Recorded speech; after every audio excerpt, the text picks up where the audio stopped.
with the previous records, 10 years ago, for example, we had a certain musical vocabulary, right? And 10 years go by, the vocabulary gets bigger. So we're no longer talking about using the same kind of ideas to express what we want to express. I think that it's just a little more three-dimensional. It's more, if you're going to use a hip-hop beat in something, then what kind of beat are we talking about? Is it something current? Is it something kind of futuristic? Is it something tribal? Is it something West Coast, East Coast, 80s, 90s? There's all kinds of different ways of going about it. So that's just one thing. But in reality, I think for us, as far as the music and the themes on the record, today's society is deeply connected by and through technology, and you can't avoid that when you're making an album. I mean, there are just simply so many things, so many ways to make a sound, that it's no longer a challenge to find the right sound or the right thing. It's a challenge to sort through the noise and the mess to decide which things you're not going to use, or and put all that stuff aside and out of your head. We definitely consciously went in thinking, let's not go with the rule book that we normally go with. We're not going to worry about arrangements that work for radio. We're not going to go with fall back on the same tricks that we've used in the past to make a song sound the way it sounds. And we definitely stopped worrying about what critics say about the band a long time ago. Our fans and everything, they're so broad and different from each other that to make a record that suits each person the way they want Linkin Park to be is impossible. And so we really just want to make music that excites us and gets us feeling like we're doing something important or different from anything we've done before, and that feels like we've challenged ourselves in a way that is honest and also not safe, for sure. When something feels safe, we kind of get this gross feeling, regardless of how nice it sounds. We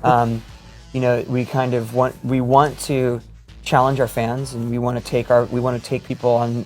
We're on this journey. We want to take people with us, and some people are going to come on board now. And, perhaps they weren't Linkin Park fans before, and some of our fans are just gonna, they're gonna want to stay on Hybrid Theory, and put their middle finger up to everything else that we do, and that's fine. We embrace all of the stuff that we've done in the past, and we, just don't want to become caricatures of ourselves and just keep trying to regurgitate the glory days. We want to stay present in what we're doing.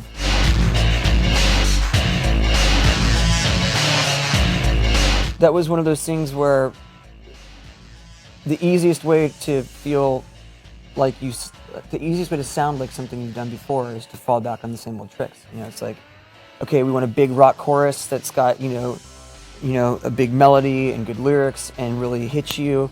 Obviously, distorted guitar is the first thing you go to. But you can break it down even simpler. Okay, if you want to make that song, then let's do this. Let's put the sample drums in the verses.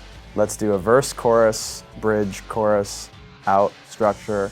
Let's put, what was it in Hybrid Theory? Let's put harmonics through light distortion in the verses. Let's put power chords in the choruses. I mean, it's it got to the point for us where it was so stupid simple, and we feel we do that. We can do that with our eyes shut. It's something that we did forever, and we're, we don't need to do that anymore. In fact, when the songs came up that were really the opposite of that were really different, those were the times when the guys in the band heard the demo and went, I don't even know if I like it or hate it. I have no idea, because it's so different. It scrambles my brain. Those are the demos and the moments in the album creation process that were really exciting for all of us. It kept us in the place going, okay, we can be aggressive without being metal, and we can be rock without being obvious and we can be hip hop and not be cliche, and we can do all those things with and have them work in a way that still sounds very Linkin Park, because we've always used the electronic side of things. And really, it seemed more like we kind of flipped things around a little bit, like all the stuff that was textural in the past with the beeps and the pops and the beats, you know, came really to the forefront. Whereas, you know, all like a lot of the things like strings and guitars and piano in a lot of ways kind of fell back and became more textural.